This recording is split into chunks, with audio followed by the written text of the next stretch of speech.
नमस्कार, न्यूजीलैंड में आपका स्वागत है और मैं हूं आपके साथ विपनेश माथुर। न्यूजीलैंड में आज हम बात करेंगे मोदी सरकार की।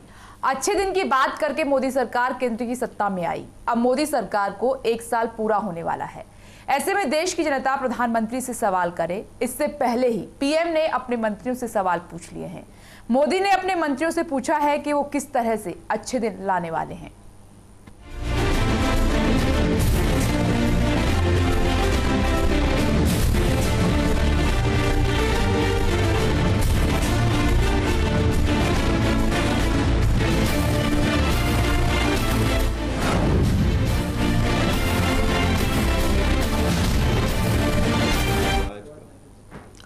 प्रधानमंत्री नरेंद्र मोदी ने अपने सभी मंत्रियों की बैठक बुलाई। इस बैठक में उन्होंने काम नहीं करने वाले मंत्रियों की फटकार भी लगाई और साथ ही सभी मंत्रालयों से उनका रिपोर्ट कार्ड भी लिया है। प्रधानमंत्री ने ट्रेनों के लेट होने पर भी सवाल उठाया। मोदी ने सुरेश प्रभु से सवाल पूछा कि आखिर क्यों ट्रेनें इतनी लेट हो जाती हैं।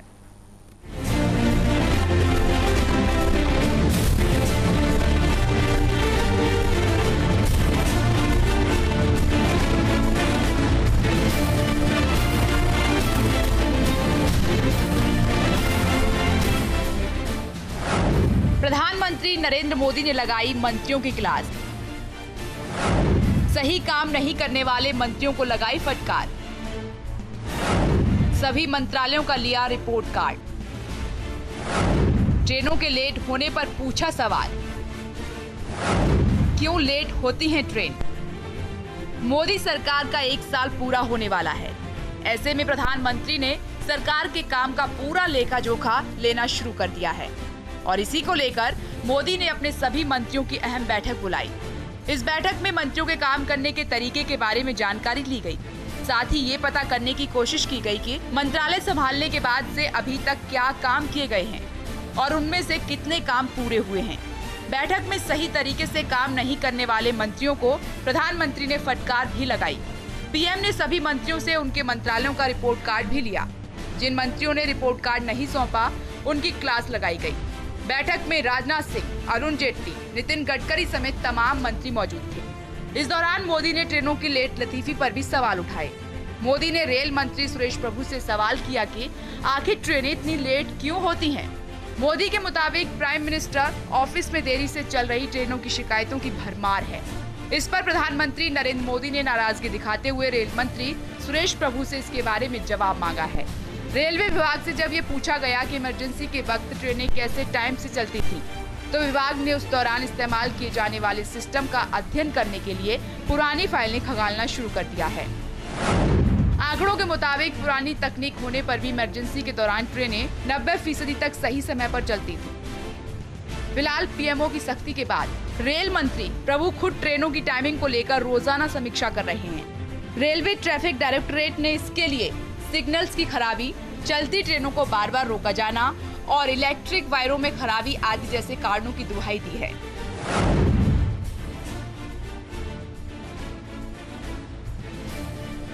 प्रधानमंत्री नरेंद्र मोदी जिस तरह से मंत्रियों के कामकाज का लेखा जोखा ले रहे हैं, उनकी रिपोर्ट कार्ड ले रहे हैं, उसके बाद तो यही लगता है कि वो काम के लिए काफी गंभीर हैं। पीएम ने रेलवे की लेट लतीफी पर भी जवाब मांगा है। ऐसे में सवाल उठता है कि क्या पीएम के जवाब मांगने से सभी ठीक हो जाएंगे? क्या सारे सरकारी काम ठीक वक्त पर होने लगेंगे? क्या मोदी सरकार के मंत्री भी पीएम की तरह गंभीर होकर काम कर सकेंगे? और क्या इससे व्यवस्था सुधरने लगेगी? इन सवालों का जवाब तो आने वाला वक्त ही दे पाएगा। तब तक देश की जनता व्यवस्था सुधरने का इंतजार ही कर सकती है। प्रदीप नरानिया के साथ ब्यूरो रिपोर्ट, चैनल 1 न्यूज।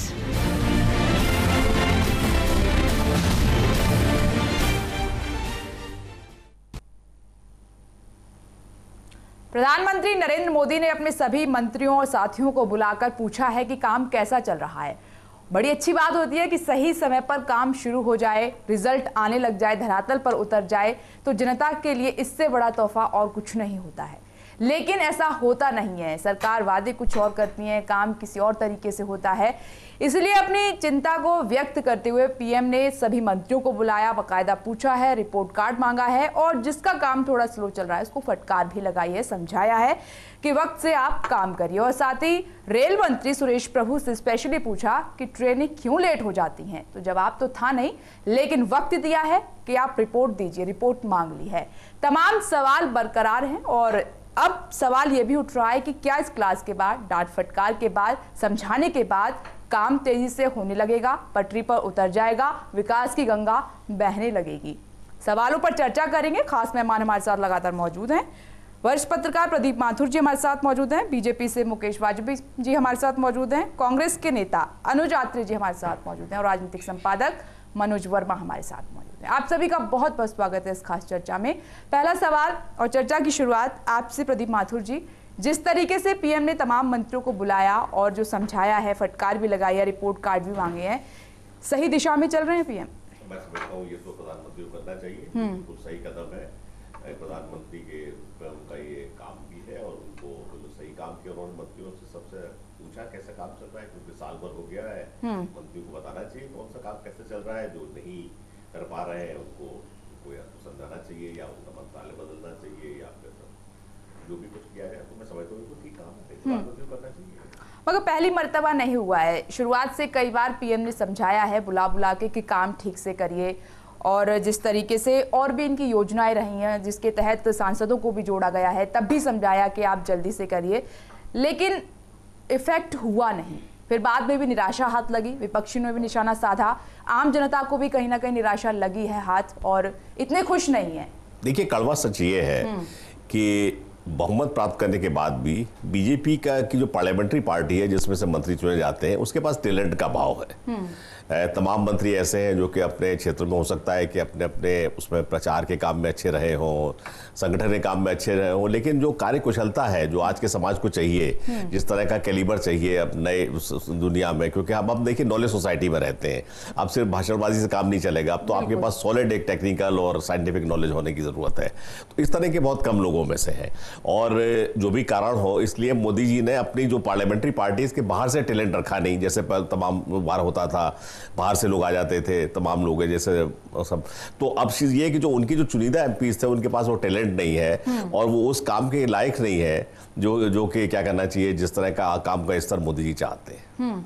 ये मैं समझता हूँ समस्या। ठीक है अनुज आत्रे जी, अच्छे दिन लाने की लगातार कोशिश हो रही है, ये कोशिश ही जारी है और मुझे लगता है कोशिश करते करते शायद मोदी जी 5 साल ऐसे निकाल देंगे, क्योंकि जिस बढ़ चढ़ के जिस तरह से उन्होंने प्रचार किया था कि हम 30 दिन में ये काम कर देंगे, 3 महीने में सब कुछ काम कर देंगे, 6 महीने में तो शायद हम देश ही बदल देंगे, लोगों को पता नहीं क्या क्या चीजें मिल जाएंगी। आज 1 साल होने जा रहा है, वो काम कुछ होने के बजाय देश इन्होंने पीछे कर दिया है और कितने क्षेत्रों में हम आगे बढ़ने के बजाय पीछे बढ़ गए हैं, बनस्पत उसके कि इस दौरान जो है, इनके कार्यकाल के दौरान शायद ही बहुत लंबे समय के बाद ऐसा हुआ हो कि देश की अर्थव्यवस्था हमारी मजबूती के दौर पर चढ़ पड़ी थी, क्योंकि हमारी अर्थव्यवस्था कच्चे तेल के ऊपर काफी कुछ निर्भर करती है और जो तेल हमारा जो है $150 प्रति बैरल से लेकर के $42 प्रति बैरल पहुंच गई थी और हमारा सरकारी घाटा काफी हद तक खत्म हो चुका है और सरकार हमारे जो है खजाने मुनाफे की तरफ आ जाने चाहिए थे, खजाने हमारे बढ़ जाने चाहिए थे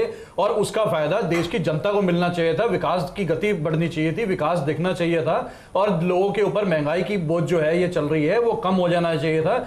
बनस्पत उसके ये सब चीजें कम होने की बजाय आज हर दिशा में, हर फील्ड में, हर क्षेत्र में जाके देखे लोग दब रहे हैं, लोग परेशान हो रहे हैं। चाहे आप महंगाई ले लीजिए, चाहे आप इनको जो है कोई विकास की दिशा में ले लीजिए, कोई काम होता नहीं दिख रहा है। चाहे मंत्रियों को देख लीजिए, आज मंत्री इनका जो है 10 महीने से ऊपर हो गया है, कोई भी आप किसी विभाग के मंत्री को उठा के देख लीजिए, अगर कोई उन्होंने किसी ने कोई एक ऐसे अपनी उपलब्धि बता दें कि हमने इस दौरान ये काम किया हो, कोई काम नहीं कर पा रहे हैं। सारे मंत्री इनके या तो अक्षम है या अगर वो करना चाहते हैं तो उनको काम नहीं करने दिया जा रहा। प्रधानमंत्री की इस समय इतना इनके ऊपर जो है उन्होंने कंट्रोल कर रखा है, किसी को काम नहीं करने दे रहे हैं क्योंकि किसी पर विश्वास नहीं करते हैं, किसी अधिकारी पर इनको विश्वास नहीं है, किसी ब्यूरोक्रेट पर इनको विश्वास नहीं है, किसी अपने मंत्री पर इनको विश्वास नहीं है। सबके ऊपर इन्होंने जो है एक उंगली का सबके ऊपर साध रखी है कि तुमने कोई गलत काम नहीं करना। वो इस भय के माहौल में रहते हुए कोई डिसीजन नहीं ले पा रहे हैं, कोई फैसला नहीं ले पा रहे हैं, कोई काम नहीं हो पा रहा, जिसका खामियाजा हमारी देश की जनता और आम लोगों को भुगतना पड़ रहा है, और जिसके लिए हमें बहुत ही बड़ा दुख के साथ कहना पड़ रहा है कि ये अच्छे दिन की शुरुआत नहीं है, देश के लिए बुरे दिनों की शुरुआत हुई है। थोड़ा सा अपोजिट लग रहा है अनुजात्री जी, जो बात कही है प्रधानमंत्री नरेंद्र मोदी ने, बाकायदा फटकार भी लगाई है, उन्होंने समझाया है, वो तो काम लेने की कोशिश कर रहे हैं, आप कह रहे हैं कि करने नहीं दे रहे हैं। देखिए ये सब जो है आई वॉशिंग वाली एक पॉलिसी है उनकी, कि लोगों का ध्यान भटकाना, कि देखिए जी मैं तो जो है मंत्रियों को बुला करके क्लास ले रहा हूं, उनसे काम ले रहा हूं। आप क्लास लेते लेते आपने 1 साल निकाल दिया। पहले आपने कहा था मैं खुद करूंगा, हम ये कर देंगे, हम वो कर देंगे, इतनी बड़ी बड़ी बातें अकेले तो पॉसिबल नहीं है, ये बात आप भी जानते हैं और तमाम नेता भी जानते हैं, अकेले पॉसिबल नहीं है। अकेले पॉसिबल नहीं है, ठीक है, टीम वर्क होता है, सरकार करती है, पर सरकार के मुखिया होने के नाते ये प्रधानमंत्री जी का दायित्व था कि ये देश को काम होते हुए दिखना चाहिए था, उनके मंत्रियों के मार्फत काम होते हुए दिखना चाहिए था। कहां है वो काम? आज 10 महीने से ऊपर हो गए, कौन सा कोई उपलब्धि बता देना।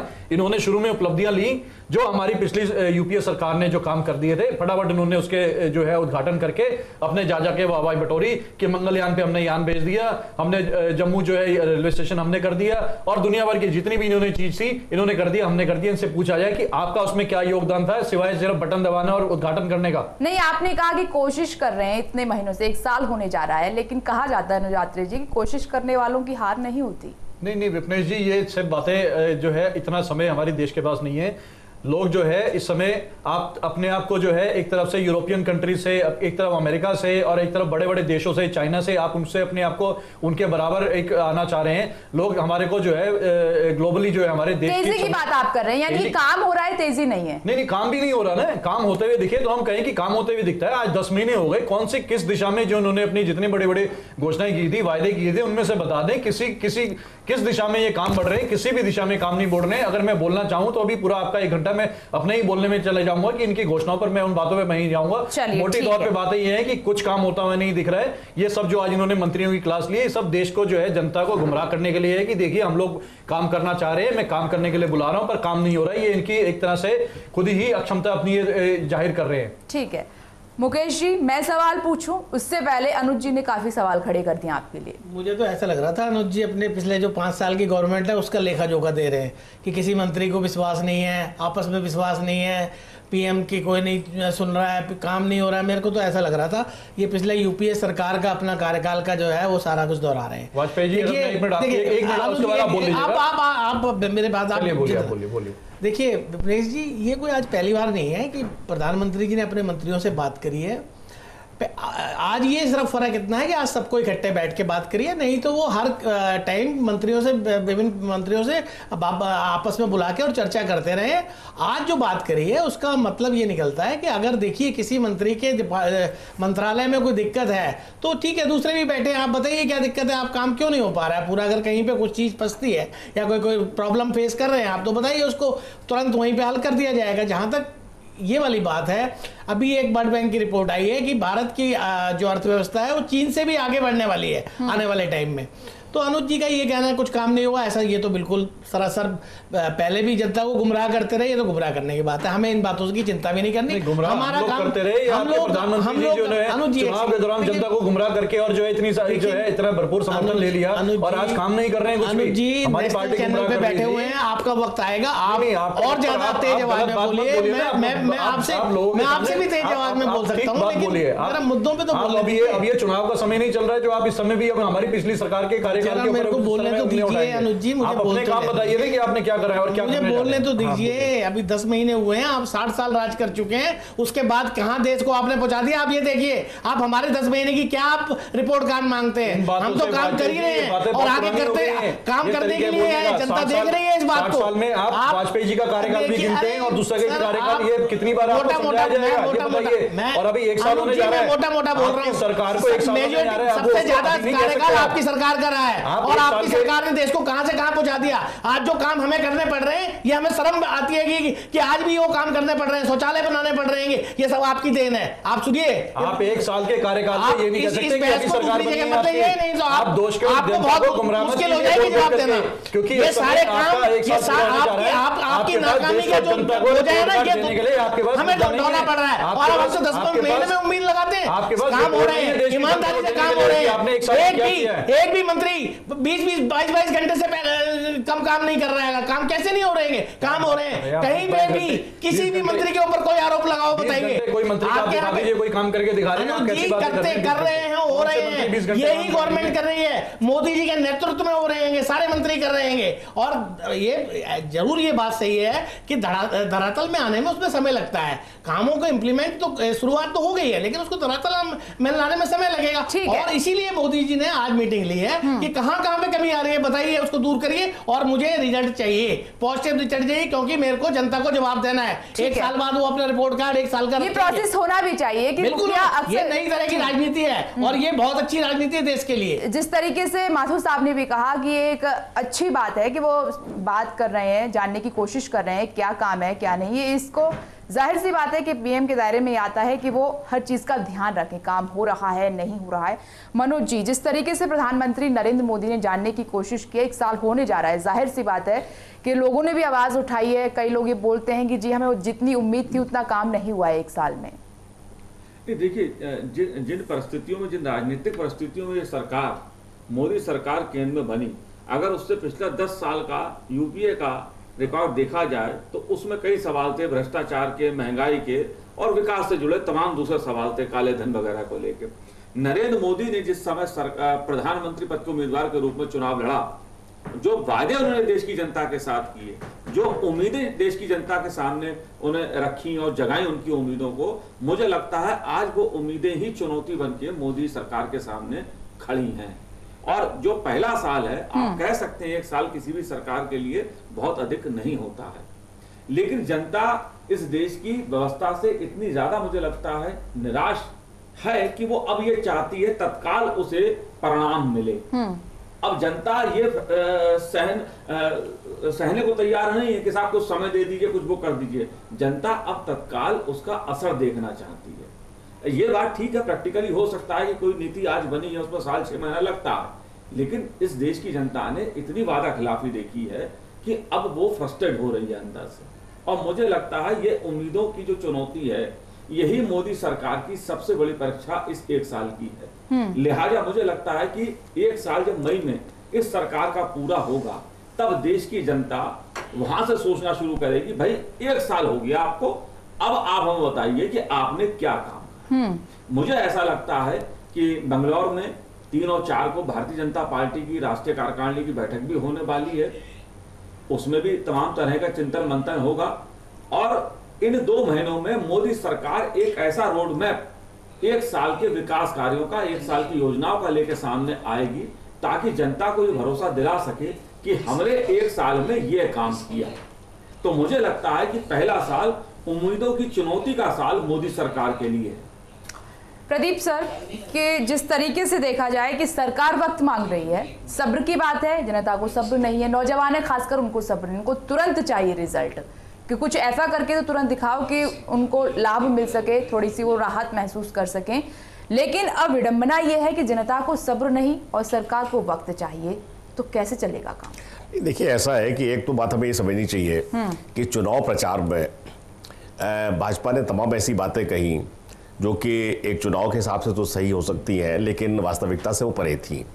जैसे उन्होंने ये कहा कि बिल्कुल 5 साल में काम नहीं हुआ, बिल्कुल विकास नहीं हुआ 10 सालों में, ये सब इस तरह की बातें तो चुनाव में हो सकता है चल सकती है जनता को करने के लिए, लेकिन ये बातें वास्तविकता से बहुत दूर थी। सच बात यह है कि 2009 और 10 में जितना आर्थिक विकास हुआ देश का, शायद इतना कभी नहीं हुआ होगा। सब इस तरह की तमाम बातें थी।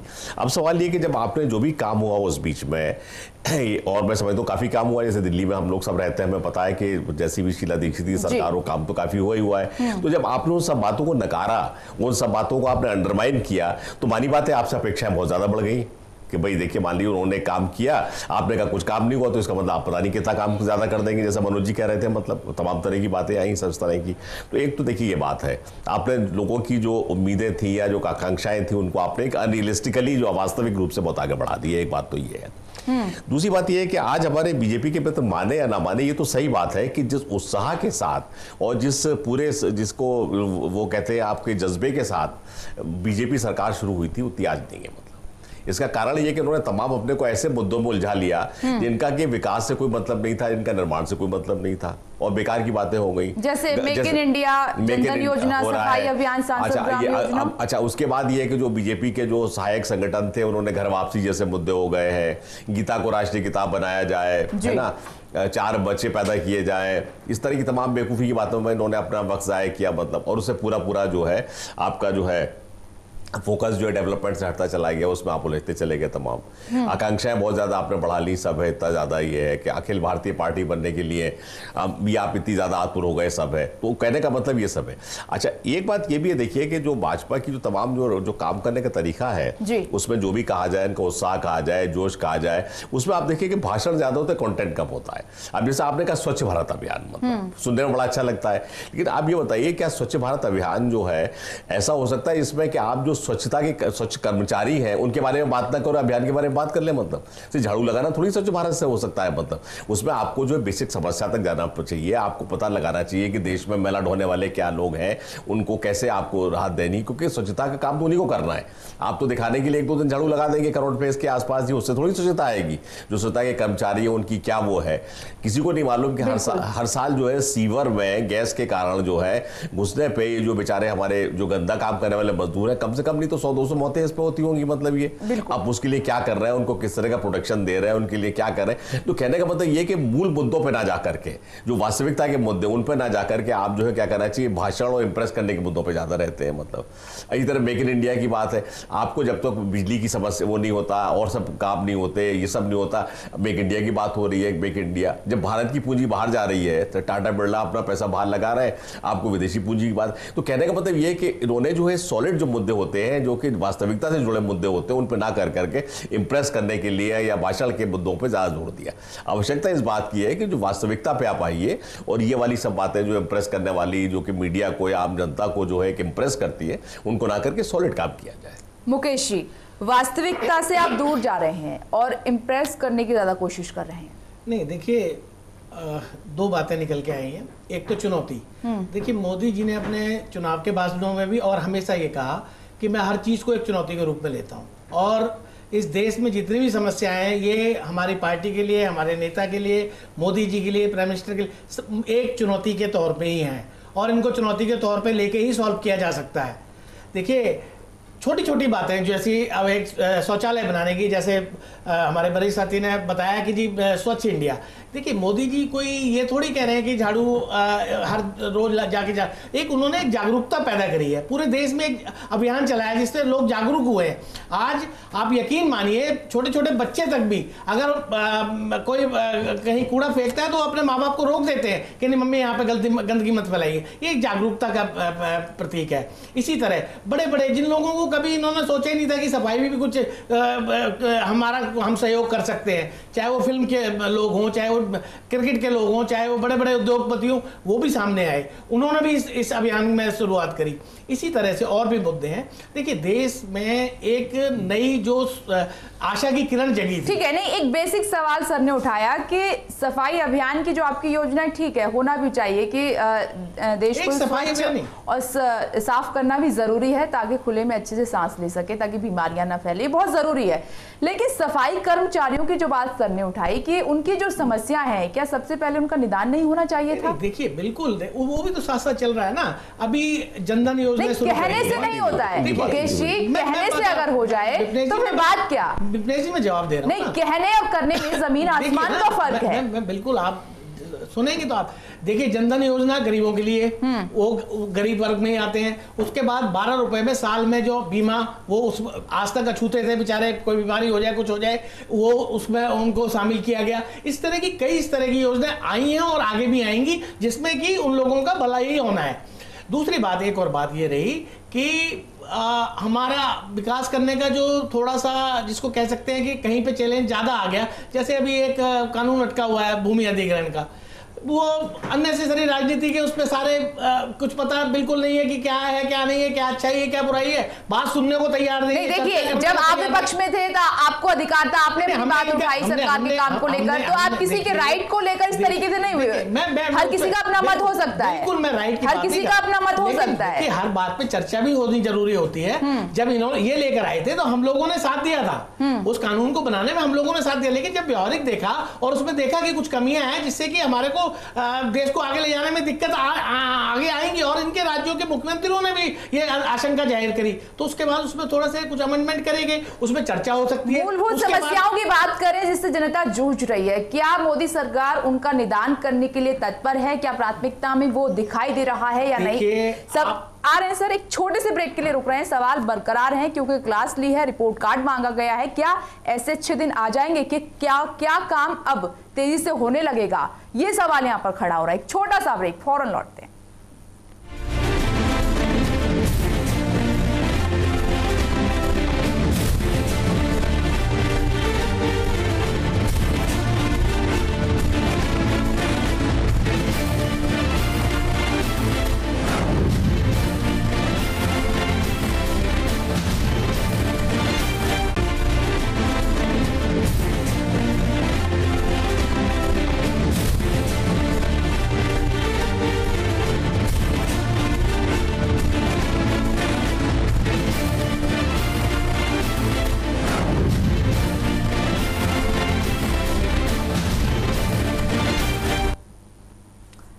प्रधानमंत्री नरेंद्र मोदी से एक बड़ी उम्मीद जागी देश की जनता की कि आएंगे अच्छे दिन। प्रधानमंत्री नरेंद्र मोदी ने बैठक ली, बातचीत की और अपने मंत्रियों से पूछा है कि कैसे आएंगे अच्छे दिन, क्या काम हुआ है एक साल में, क्या धरातल पर उतरा है और कितना प्रोसेस है योजनाओं के थ्रू। ये तमाम तरह के सवाल उठाए और रिपोर्ट कार्ड मांगा है और समय दिया है कि अगले कुछ दिनों में आप रिपोर्ट कार्ड सौंपिए कि जो काम आपको सौंपा गया उसमें कितने कारगर आप हुए हैं। अब सवाल यह है कि प्रधानमंत्री नरेंद्र मोदी की बात का कितना असर इन मंत्रियों पर होगा और कितनी तेजी के साथ काम होगा। अनुज आत्रे जी, ये एक अच्छी पहल भी मानी जा रही है कि ऐसे होना चाहिए कि लेट लतीफी नहीं होनी चाहिए, वक्त वक्त पर क्लास लगती रहे और पूछताछ होती रहे कि कितना काम हुआ है, तो जाहिर सी बात है कि असर होता है। ये आपकी जो गवर्नमेंट थी तब ऐसा कुछ दिखाई नहीं दिया। देखिए विपनेश जी, ये जो आज प्रधानमंत्री जी ने काम किया है ये कोई नया काम नहीं है, ये कोई पहली बार ऐसा काम नहीं है। प्रधानमंत्री का जो है एक दायित्व बनता है कि अपने मंत्रियों के साथ बैठ के विचार विमर्श, यानी वो एक्टिव है अपने काम को लेकर। सुनिए मेरी बात, विचार विमर्श करें और किस मंत्री को अगर किसी विभाग में कोई दिक्कत आ रही है तो उनकी उसमें मदद करें, उनको सहयोग करें या उनसे पूछें उनको क्या दिक्कत आ रही है। पर आज आखिर जब 1 साल होने जा रहा है, इस समय प्रधानमंत्री जी के ऊपर, उनकी सरकार के ऊपर दबाव है, 1 साल होने जा रहा है अगले महीने, इनको 1 साल का अपना रिपोर्ट कार्ड पेश करना है और इनके पास कुछ भी ऐसी उपलब्धि नहीं है जो ये अपने 1 साल की उपलब्धियों में गिना सके। नहीं, एक तरफ आप दबाव बोल रहे हैं और एक तरफ कर्तव्य बोल रहे हैं कि ये तो होता रहता है। एक तरफ आप दबाव बोल रहे हैं, एक पॉइंट आप अपना क्लियर कीजिए। ये रूटीन में दबाव के तहत हुआ है या ये रूटीन के तहत ये जिम्मेदारी बनती है? ये जो आज प्रधानमंत्री जी ने 11 महीने बाद किया, ये रूटीन के तहत होता रहना चाहिए। पता नहीं ये करते थे या नहीं करते थे, आज जनता को दिखाने के लिए जो 11 महीने बाद किए, हमें उस चीज पे भी शक है। इसका मतलब इन्होंने 11 महीने अपने मंत्रियों से विचार विमर्श नहीं किया, जो आज जनता के सामने एक मैसेज दे रहे हैं कि जी मैं मंत्रियों की क्लास ले रहा हूं। तो 11 महीने इन्होंने क्या किया, आज हम इनसे ही पूछना चाह रहे हैं। ये तो रूटीन में प्रधानमंत्रियों के साथ कैबिनेट की बैठक होती है, उसके अलावा भी प्रधानमंत्री को मंत्रियों से मिलना चाहिए, उनसे विचार विमर्श करना चाहिए। किसी विभाग में किसी चीज की आवश्यकता है तो ये प्रधानमंत्री का दायित्व बनता है, उनकी ड्यूटी है। आज 11 महीने बाद क्या ऐसा हुआ नहीं है? क्या पूछा नहीं गया इससे पहले या फिर जानने की कोशिश नहीं किया? पहली मर्तबा हुआ है इन 11 महीने। आज मैं इनकी किसी भी बात का विरोध नहीं करूंगा क्योंकि मुझे आज अपनी जो बातें अच्छी बातें वो बतानी है, इनकी किसी बात का मैं विरोध नहीं करूंगा। देखिए पहले भी नहीं, बस इतना जानना है कि इससे पहले हुआ है या नहीं। प्रधानमंत्री जी पहले भी मिलते रहे हैं। अनुज जी को अपनी बात पूरी करनी है इसलिए। हाँ, पहले भी मिलते रहे हैं और आज सामूहिक रूप से मिले, अंतर सिर्फ इतना ही है। अब अगर सामूहिक रूप से मिले हैं तो ठीक है। अनुज जी कह रहे हैं पहले भी मुलाकातें हुई हैं लेकिन सामूहिक रूप से आज मिले कैबिनेट मीटिंग तो सामूहिक ही होती है वैसे, सारे मंत्री बैठे नहीं है उसमें। देखिए सारे मामले उसमें डिस्कशन, कैबिनेट मीटिंग अलग हो गई, वो तो एक कैबिनेट मीटिंग हो गई, लेकिन पर्सनली हर मिनिस्टर से उसका काम का तरीका, काम का ये जांचना भी एक अलग वो ये होता रहे। और इसके बाद जैसे अनुज जी ने कहा कि दबाव है, बिल्कुल, और ऐसा दबाव पूरे 5 साल बना रहना चाहिए। ये दबाव बहुत बढ़िया काम करता है, अगर दबाव ना हो तो इन्होंने देखा क्या यूपी सरकार में दबाव नहीं था? हाँ, दबाव किसका दबाव था वहां पे? वहां तो कहीं कोयला का घोटाला, कहीं 3G का घोटाला, ये सारे घोटाले ही करने में मस्त है। दबाव किसका? ना कोई किसी की मानता था, ना किसी की कोई चलती थी। माँ बेटे ने जो कह दिया वो ओके, बाकी सब मैं खैर उस चर्चा पे नहीं आता। नहीं, आप करिए ना, आपकी बात का मैं जवाब दूंगा, बोलिए, पूरी बात बोलिए ना। आज वो समय नहीं है, आज आप बोलिए कि हमारा 1 साल का पूरा टाइम पूरा होने वाला है, हमने कितने अच्छे काम करे और उस जो आज मीटिंग हुई उससे क्या रिजल्ट निकलेगा, ये चर्चा का विषय है। तो आज जो जैसे मोदी जी ने सुरेश प्रभु जी से पूछा कि भाई इमरजेंसी में, इनकी भी तारीफ करी, इमरजेंसी में ट्रेन टाइम पे चलती थी, अब क्या दिक्कत है? उन्होंने बताया कि क्या दिक्कत है, उसको कैसे पूरा कर रहे हैं, कितना टाइम लगेगा पूरा होने में। क्योंकि देखिए देश के सामने मोदी जी ने ये बोला है कि मैं हर चीज का आपको जवाब दूंगा, हर चीज का आपको हिसाब किताब दूंगा।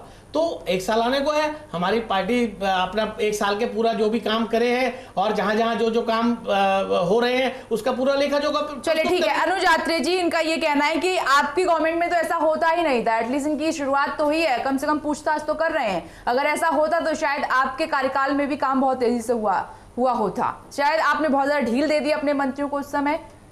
ये भारतीय जनता पार्टी के शीर्ष नेताओं से लेकर के और इनके वक्ताओं और हर नेताओं की जो एक बहुत बड़ी एक इनकी कार्यशैली गई है कि ये बोलते बहुत हैं और करने के समय में जब आते हैं तो सिर्फ करने के समय में भी इनको ये रहता है कि शायद चुनाव चल रहा है, पिछली सरकार के ऊपर दोषारोपण करते रहिए। अभी भी इनके पास अपनी कोई उपलब्धि नहीं है 1 साल के अंदर कि हम ये दिखाएं कि ये शायद अभी भी भूल, इनको ये इनके दिमाग में खुमारी चल रही है कि हमें जो है पिछली सरकार की जो है हमारी 10 साल के कार्यकाल के उनकी ही बुराइयां करते रहे। शायद ये इस चीज को भूल गए हैं कि अगर इनको जो ढांचा मिला है, जो इनको एक बुनियादी चीजें मिली हैं, जो हमारा देश एक विकास की रफ्तार पे दौड़ा है, वो कांग्रेस की ही देन है। आज ये जिस चीज के ऊपर ये गर्व करते हैं, मोदी जी अगर आज विश्व के किसी उसमें देश में जाते हैं, अगर उनका वहां स्वागत होता है, उनका कुछ वो होता है, कांग्रेस इसलिए नहीं होता कि वो वहां नरेंद्र मोदी आ रहे हैं जो गुजरात के मुख्यमंत्री थे, देश की जनता की वजह से होता है कि 100 करोड़ वो इसलिए हो रहा है, देश के जनता का प्रधानमंत्री आ रहा है, इसलिए हुआ उनका कि वो एक मजबूत देश के प्रधानमंत्री बने हैं, जिसको मजबूती हमारी कांग्रेस की सरकार ने दी थी, उसको आज उन्होंने संभाला है और उस वजह से उनका आज जाकर के हुआ है। इसलिए नहीं हुआ कि वो गुजरात के मुख्यमंत्री थे, आज देश के प्रधानमंत्री की बात कर रहे हैं शायद मुकेश जी के पीएम का रुतबा ऐसा है कि इतनी जबरदस्त तरीके से स्वागत किया जाता है और उनकी वाहवाही भी है। इनके टाइम में प्राइम मिनिस्टर जाते थे, मैं मना नहीं कर रहा, जाते थे और इंडिया के नाम पे उनकी भी सम्मान होता था, उनका भी होता था। लेकिन जो आज आप डिफरेंस देखती हैं कि मोदी में और उसमें मनमोहन सिंह जी में कितना अंतर है, भाषा में, बोलने में, या दूसरे को इंप्रेस करने में, या दूसरे की बात सुनने में, या अपनी बात समझाने में, अपने देश में के लिए अट्रैक्ट करने में, उसमें जमीन आसमान का अंतर दिखाई पड़ता है। ठीक है मनोज जी, प्रधानमंत्री नरेंद्र मोदी की जो कार्यशैली है ये पूरे 1 साल में जो आप देख रहे हैं, कैसी रही है, कैसी लग रही है आपको देश के हित के लिए, विदेश नीति के हित के लिए, तमाम मुद्दों को लेकर? मुझे ऐसा लगता है कि देखिए किसी भी सरकार का राजनीति में एक परसेप्शन बहुत महत्वपूर्ण चीज होती है और इस सरकार का अगर पहले साल का विश्लेषण, अभी साल में 2 महीने हैं करीब खत्म होने में, अगर कार्यों का विश्लेषण किया जाए पूरी सरकार का, तो मुझे लगता है कि जो इसका परसेप्शन है वो थोड़ा विरोधाभासी है। एक तरफ ये सरकार गरीबों के हित का चेहरा दिखाती है कि हम गरीबों के लिए सबसे पहले हैं, हमारी योजना गरीबों के लिए है, चाहे जनधन योजना हो, चाहे कोई और दूसरी योजना।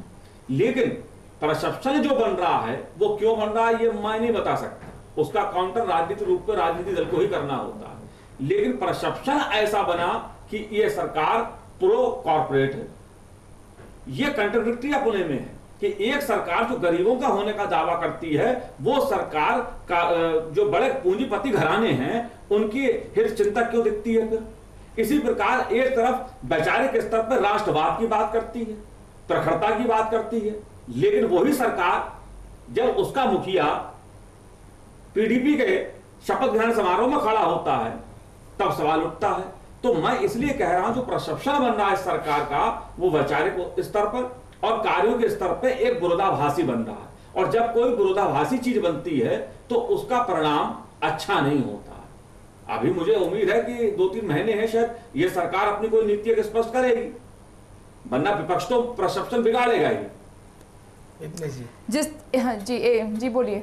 देखिए, मनोज जी ने जो परसेप्शन की बात करी और जो विरोधाभास की बात करी, मैं आपको बता दूं कि मोदी जी का एक मूल मंत्र था सबका साथ सबका विकास। उसमें चाहे पूंजीपति हो, चाहे मिडिल क्लास हो, चाहे लोअर मिडिल क्लास हो या गरीब हो, हर एक का साथ और हर एक का विकास। तो उसमें ये तो नहीं हो सकता कि सिर्फ गरीब का ही विकास हो, अमीर का विकास नहीं हो, या सिर्फ अमीर का विकास हो, गरीब का विकास नहीं हो। सबके विकास का मतलब ये होता है कि भारत में रहने वाला, चाहे वो मिडिल क्लास है, चाहे वो लोअर मिडिल क्लास है, चाहे अपर मिडिल क्लास है, चाहे बिल्कुल गरीब है या बिल्कुल अमीर है, सबको समान रूप से विकास का हकदारी है, और वो ही मोदी जी का मूल मंत्र है। मुकेश जी सवाल ये उठाए कि ठीक है, आपका मूल मंत्र ये रहा, आपका नारा था सबका साथ सबका विकास, ठीक है, लेकिन अब ये मत क्यों बनता जा रहा है कि बिजनेसमैन के साथ मोदी सरकार खड़ी है, गरीबों के साथ नहीं है? देखिए, हम ऐसा क्यों दिखाई दे रहा है फ्रेम में? मोदी सरकार हर सेक्टर के साथ है, गरीबों के साथ भी है, बिजनेसमैन के साथ भी है, किसानों के साथ भी है, युवा वर्ग के साथ भी, हर एक के साथ। ये कहीं आपकी जिम्मेदारी नहीं बनती थी कि एक साल में कम से कम फौरी तौर पर वो काम किए जाएं जिनका इंतजार जनता सालों से कर रही थी? यूपीए गवर्नमेंट नहीं कर पाई, इसलिए आपको वोट दिया गया इतनी भारी तादाद में। सबसे मोटा काम जो कर, एक सवाल का जवाब ईमानदारी से दे रहा हूँ। आपको आते ही वो काम सबसे पहले करने चाहिए थे कि नौजवान रोजगार है, उनके रोजगार के हित के बारे में सोचना चाहिए था। पानी की समस्या है, बिजली की समस्या है, सड़कों की समस्या है, तमाम तरह की समस्याएं हैं, और सबसे बड़ी किसानों की समस्या अनाज को लेकर है। अनाज की पैदावार होती है, गोदाम नहीं मिलते हैं, सही मूल्य नहीं मिलता है, तमाम तरह की ऐसी जो समस्याएं नासूर बनती जा रही हैं। सबसे पहले आपको इन पे काम नहीं करना चाहिए क्या? जी बिल्कुल, ठीक है, आप स्कीम लेकर आए हैं, लेकिन ये दूर की स्कीमें लग रही है, टाइम लगेगा। नहीं, देखिए ना, आप टाइम की बात नहीं, आप ये देखिए कि जो सबसे बड़ी जो हमारी इसकी उपलब्धि है, ट्रांसपेरेंसी। हर काम में ट्रांसपेरेंसी है। कोई भी मंत्री किसी भी तरह से कहीं पे भी कहीं इन्वॉल्वमेंट किसी कहीं भी नहीं है। हर लक्ष्य की तरफ हर एक की निगाह है कि हमने किस तरह से विकास करना है, अपने काम को कैसे अंजाम देना है, नंबर 1। नंबर 2, देखिए कुछ चीजें ऐसी होती हैं जो राज्य सरकारों पे भी डिपेंड करती है। मैं इस पर कहीं ये नहीं कहने वाला हूं कि राज्य सरकारों की देखिए साहब, मुखिया प्रधानमंत्री नरेंद्र मोदी है, आपकी केंद्र में सरकार है, राज्य सरकारें क्या काम कर रही है, क्या नहीं कर रही है, किस तरीके से कर रही है, आपकी जिम्मेदारी बनती है। जनता को विकास से मतलब है कि विकास धरातल पर उतरे, क्योंकि वोट दिया है उन्होंने। जी वही बता रहा हूँ, इसीलिए मोदी जी सालों के इंतजार के बाद आप केंद्र में आए हैं। मोदी जी ने इसीलिए उन मंत्रियों को जवाबदेह बनाया है कि आप जवाब दे, आप जवाब के, हम आपसे जवाब चाहते हैं कि आपने एक साल में क्या किया है और कहां आपको रुकावट आई है, और अगर आपको रुकावट आई है तो उसको दूर कैसे करेंगे, बताइए, हम करवाते हैं उसको दूर। तो देखिए, सबसे बड़ी बात होती है आपका विजन, आपका काम करने का तरीका, मोदी जी का काम करने का तरीका, मोदी जी का विजन, मोदी जी का रोड मैप स्पष्ट है, उसी में चल रही है सरकार। और उसको बिल्कुल पटरी पे, पूरी ट्रेन को पटरी पे रखने के लिए आज की ये जो आपने एक शब्द बोला, फटकारा किसी को नहीं है। हाँ, ये जरूर है कि अगर किसी के काम में कुछ अड़चन आ रही है तो उस अड़चन को कैसे जल्दी दूर करा जाए, इसका सुझाव जरूर दिया है और सुझाव लिए हैं। ठीक है प्रदीप माथुर जी, अगर इतनी ही बातों का इफेक्ट होता प्रधानमंत्री नरेंद्र मोदी की, तो पहली मर्तबा नहीं किया, हम पिछले कई महीनों से सुन रहे हैं, वो वही कोशिश में लगे हुए हैं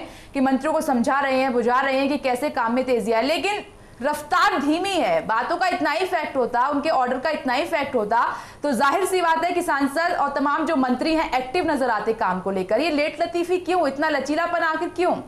देखिए, ऐसा है कि मोदी जी गुजरात के बहुत सफल मुख्यमंत्री थे, लेकिन गुजरात ऑलरेडी एक विकसित राज्य रहा है हमेशा से।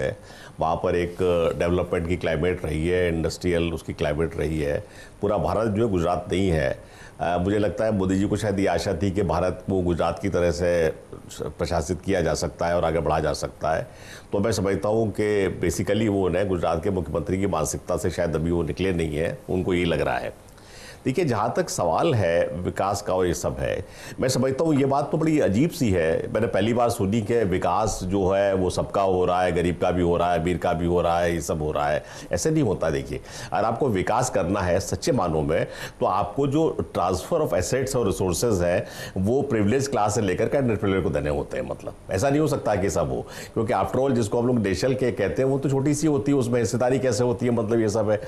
अब देखिए, सही बात यह है कि जो जनधन योजना वगैरह जो है ये एक टेक्निकली बड़ी अच्छी स्कीम है कि भाई कोई अगर वो मान लीजिए गरीब मरा तो उसको इतने लाख का बीमा मिल जाएगा, 1.5 लाख का क्या है, लेकिन उसके हाथ में कुछ नहीं आता है। मतलब उसको चाहिए क्या, सस्ता अनाज, सस्ता ये वो सब, और नौकरी की बात है। अब को देखिए कोई जॉब क्रिएशन नहीं हुआ है पिछले सालों में, तो 10 तरह की बातें होती रही, बातें की क्यों नहीं हुआ जॉब क्रिएशन? इसलिए नहीं हुआ कि जो पूरा इकोनॉमी का जो मॉडल उन्होंने बनाया है वो जो है क्या करना चाहिए, वो आपका जो है क्या करना चाहिए, अपसाइड डाउन नहीं है, वो टॉप हैवी है। मतलब पहले जो है बड़े कारखाने लग जाए तब नौकरियां आए। मतलब मैंने बीजेपी के साथ नेताओं को ही बताया, हमने कहा कि जो मॉडर्न टेक्नोलॉजी है, जो मेक इन इंडिया की आप बात कर रहे हैं, जो बड़े बड़े कारखाने लगा रहे हैं, आपको ये पता होना चाहिए कि जो मॉडर्न टेक्नोलॉजी है वो नौकरी की दुश्मन है। मतलब वो स्थिति सोफिस्टिकेटेड टेक्नोलॉजी है कि उसके आने के बाद नौकरियां बहुत कम हो जाती हैं। मतलब तो आपको विकास करना है देश का वास्तव, तो आपको नीचे से करना पड़ेगा, और जनधन योजना से काम नहीं चलेगा।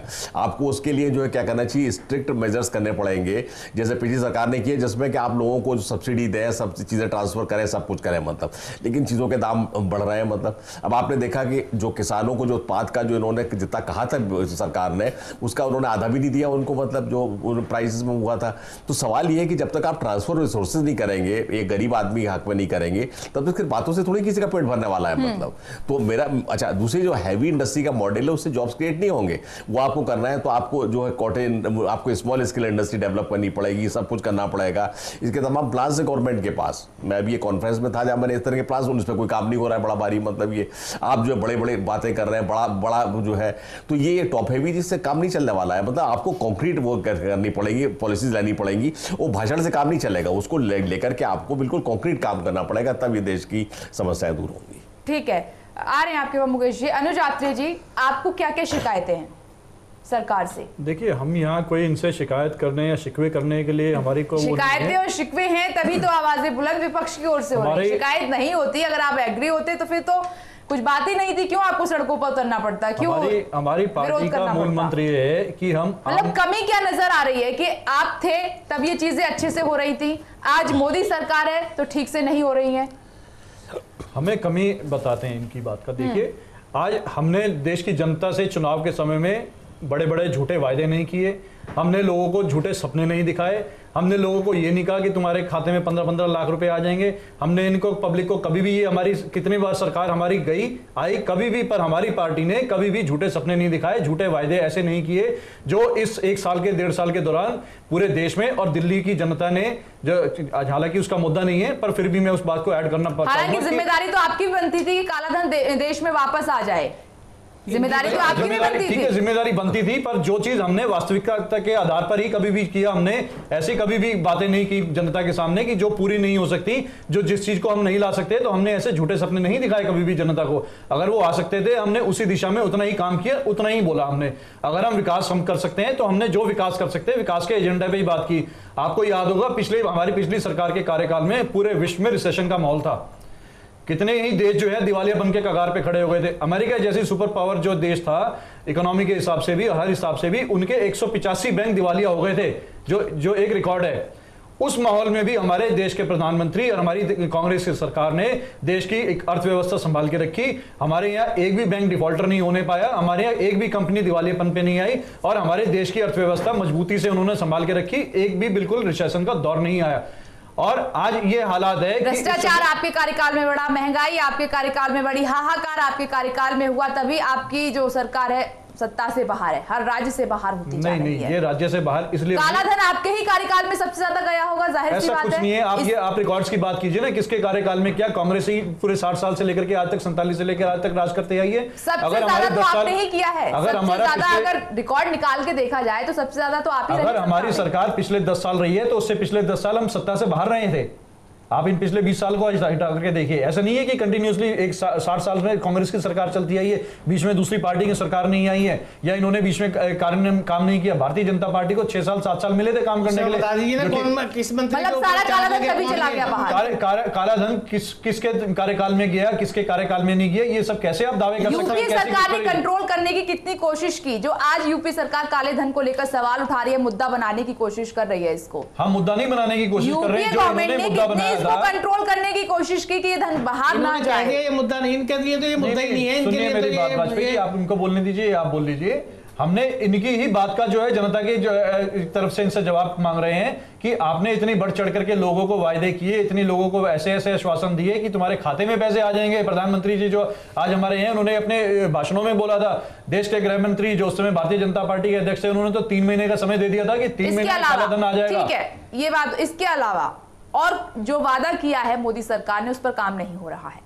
आप बताइए, इनसे पूछिए ना, हम यही तो पूछना चाह रहे हैं कि कौन सा काम कर रहे हैं। हाँ, एक काम जरूर कर रहे हैं, जो ये गरीब एक आम किसान की, गरीबों की, जो एक हमारा देश जो है 70% जिसके ऊपर आधारित है, जो हमारी देश की जनसंख्या जिस चीज के ऊपर आधारित है, किसान के ऊपर, किसानी के ऊपर और खेती के ऊपर, आज उसको ये हड़पने की दिशा में जा रहे हैं कि किस तरह से उनकी जमीन हड़प ले और जब पूंजीपतियों के हवाले कर दिया जाए। एक ये उस दिशा में बहुत तेजी से बढ़ रहे हैं। उसके लिए इन्होंने पूरा हथकंडे अपनाने की कोशिश कर रहे हैं। उसके लिए इन्होंने जो है पार्टियों को, जो क्षेत्रीय पार्टियों को, हमें कहना नहीं चाहिए पर फिर भी कहने को मजबूर है, आज इन्होंने दूसरे हथियार भी अपनाने शुरू कर दिए कि उनको इनडायरेक्टली ब्लैकमेलिंग और धमकियां देनी शुरू कर दी कि इस हमारे को समर्थन दीजिए, नहीं तो तुम्हारे सामने हमारे पास जो है दूसरे हथियार तैयार है। कौन से बताएंगे आप? ये आप देखिए, सीबीआई का दुरुपयोग करने का आप लोगों ने शुरू कर दिया है इस बात ने।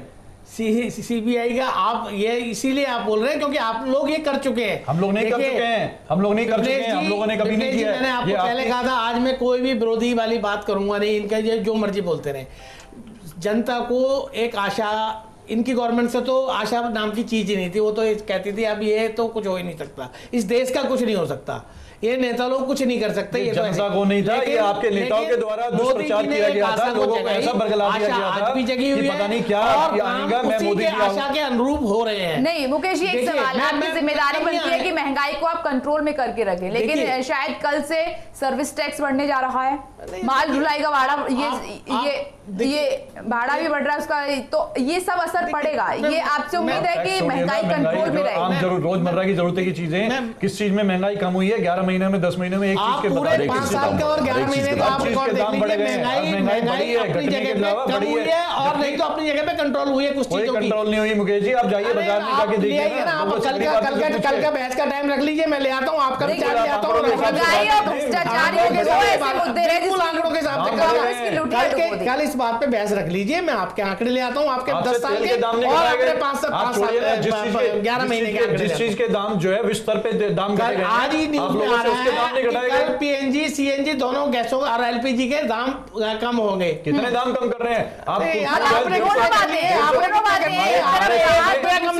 हमारे समय में दाम बढ़ता गया है, 1 रुपया, किसी भी कोई ऐसा दौर नहीं आया कि डॉलर से जो है क्रूड ऑयल का दाम कम हुआ हो। आपके समय में गिरता गया है और आपने कितना पब्लिक को पास किया, ये देश की जनता देख रही है। $150 का जो एक बैरल था, जनता ने देख लिया, जनता ने आपको अच्छी तरह दिखा दिया। $110 बैरल कम हुआ है और आपने कितने रुपए कम किया पेट्रोल और डीजल का, ये जनता को मालूम है। जनता इस चीज का जवाब मांग रही है आपसे। ठीक है, मैं आ रही हूँ आपके पास। मनोज जी, क्या मोदी सरकार वास्तविकता से दूर होती चली जा रही है? जैसा कि सर ने भी सवाल उठाया कि जो मूलभूत समस्याएं, उनसे ध्यान भटकता जा रहा है मोदी सरकार का। देखिए, मैं ऐसा तो नहीं कहूंगा, लेकिन मुझे ऐसा लगता है कि जो परसेप्शन एक विपक्ष बनाने की कोशिश कर रहा है, उसका ये सरकार शायद कारगर ढंग से काउंटर नहीं कर पा रही या अपनी बात नहीं कह पा रही। जैसे लैंड बिल जो है, भूमि अधिग्रहण बिल जो है, जो कवायद भूमि अधिग्रहण बिल लोकसभा में पेश करने के बाद हुई, अगर वो पहले हो जाती तब किसान नेताओं के साथ इस सरकार ने वार्ता तब शुरू करी जब लोकसभा से बिल पारित हो चुका है और राज्यसभा में बिल पेश होना है। यह काम 2 महीने पहले भी हो सकता था। शायद इस सरकार की छवि ये नहीं बनती है सरकार किसान विरोधी है। कोई सरकार नहीं चाहती वो किसान विरोधी हो। मोदी जी भी बार बार कह रहा है किसान के हितों का पूरा ख्याल रखा जाएगा, लेकिन विपक्ष जो सवाल उठा रहा है, अगर इस सरकार ने पहले ये 2 महीने पहले कवायद कर ली होती, उसके बाद लैंड बिल लेके आते, तो शायद इस प्रकार की परिस्थिति नहीं बनती। तो मुझे लगता है कि सरकार अगर मान लीजिए ठीक फैसले भी ले रही है, लेकिन अपनी बात जनता तक ठीक से नहीं पहुंचा पा रही है, तो ये कमी किसकी है? ये परसेप्शन अगर बन रहा है तो इसके लिए जिम्मेदार कौन है? इसके लिए तो जिम्मेदार सरकार और संगठन ही होगा। अगर संगठन बात सरकार की नहीं पहुंचा पा रहा है, जनता के मनों में जो सवाल उठ रहे हैं, या प्रशासन विकास विरोधी या गरीब विरोधी या किसान विरोधी बन रहा है, तो उसे दूर कौन करेगा? भाई संवाद तो करना पड़ेगा ना जी। कोई एक व्यक्ति के सहारे देखिए चुनाव जीते जा सकते हैं, लेकिन एक व्यक्ति के नाम पे सरकारें नहीं चलती हैं। ये सामूहिक टीम का खेल होता है। और मैं मानता हूं इस सरकार में कई काबिल मंत्री हैं, अरुण जेटली है, सुषमा स्वराज है, राजनाथ सिंह है और दूसरे मंत्री हैं। तो जो क्रेज जीत को लेकर था वो काम को लेकर क्यों नजर नहीं आ रहा है? मुझे लगता है ऐसा है कि अभी साल भर हुआ है, साल भर कम नहीं होता समझने के लिए चीजों को। और मैं यही बात कह रहा हूं कि परसेप्शन और अपनी बात को बेहतर ढंग से ना पहुंचा पाना इस सरकार का पहला साल का मैं थोड़ा सा ये चूक मांगता हूं कि फैसले लिए और सही ढंग से नहीं पहुंचा सके। मान लीजिए आपने ये नहीं कहा था कि 15-15 लाख रुपए सबके खाते में आएंगे काले धन पे, ये बात कैसे बनी? आप इसका कार्य ढंग से क्यों विरोध नहीं कर पाए? अब आपने कह दिया नहीं चुनावी जुमला था, तो अब हर आदमी ये कह रहा है, आपकी अच्छी बात को भी लोग कहते रहे साहब ये तो अभी अच्छे वादे कर रहे हैं, कल को कह देंगे चुनावी जुमला था ये तो हमारा।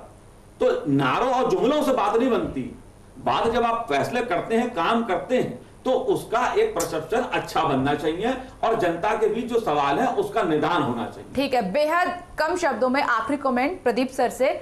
सर, मोदी सरकार इतने महीनों में जो काम किया है, क्या लग रहा है देश के विकास को लेकर सही दिशा में चल रही है? नहीं, मुझे लगता है नहीं सही दिशा में चल रही है। मुझे लगता है कि इनको अगर देश का विकास करना है तो there has to be a massive transfer of resources.